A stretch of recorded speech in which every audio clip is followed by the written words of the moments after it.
Maruti car gift ఇవ్వరే, అన్నదమ్ముడు కోటీశ్వరుడైన తమ్ముడికి సగభాగాన్ని పంచివ్వడే, ఒక తల్లి గడపన పుట్టిన వాళ్ళే ఉద్ధరించకపోతే ప్రశ్నకి వెళ్ళటమేంది? ఎప్పుడు ప్రశ్నకి వెళ్ళకండి, భగవంతుని ప్రార్థించండి, భగవంతునికి మన మనవిని వినిపించండి. మరి మేమేం తప్పు చేయలేదని చెప్తాం, కూరగాయల గంపను కూడా వదలం, కొసరయ్య మొగ్గయ్యని గంపలోకి అవి పెరుక్కుంటాం. అది మాత్రం మీకు తప్పు అనిపించలేదా? భగవంతుని బాగా నమ్మేమంటాం.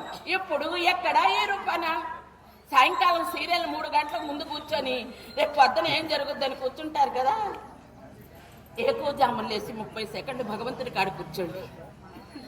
మనల్ని సర్వీస్ చేసి తెలుసో తెలియక చేసిన పాపములు విడిపించి ఎప్పటికీ మన చేత చెడు చేయించకుండా ఉండే సర్వేశ్వరుడు వద్ద మనసుండండి. సంసారం కంపెనీలాగా నడపండి. మనిషి అందంగా ఉంటే మరొక మనిషి దోచుకుంటారు, మనసు అందమైతే ఎవరినూ దోయలేరు. ఒంటి కాలు తపస్సేలా ఒదిగి నడవండి. కళ్ళు మూసుకొని జపమేలా కళ్ళు తెలిసి కుళ్ళు లేకుండా ఉండండి.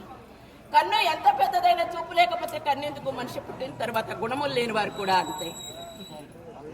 ఒక కాయ మీద కోసిన తప్ప కాయ మీద పెడితే అతకదు, ఇతరులు పెట్టింది ఎప్పుడూ నిలవదు. వారిచ్చింది కల్పవృక్షం లాంటిది. ఇప్పుడు నాకు డబ్బు పిచ్చి బట్టి మీ అందరికీ రాతను దొరుకుతానంటారు, ఎలా నమ్ముతారు? సమస్త జీవరాశుల్ని సర్వేశ్వరుడు చల్లగా కాపాడుతాడు. గోవిందా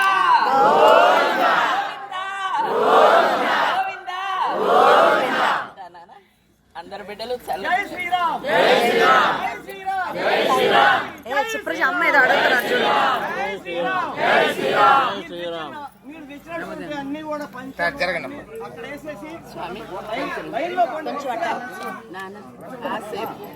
బాబు కాసేపు అందరికి అయిపోద్ది. ముందు ఓ పడదే ప్రథం, తర్వాత అందరే చూడండి. దేవుడి కాడ 30 సెకండ్లు కూర్చోడే, రికార్డ్ డాన్స్ కాడ 4,000 మంది చూస్తారే, అంతసేపు కూర్చొని పిగిలీలు కొడతారే.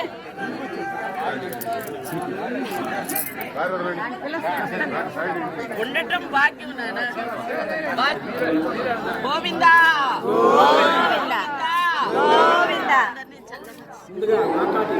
ప్రసాద్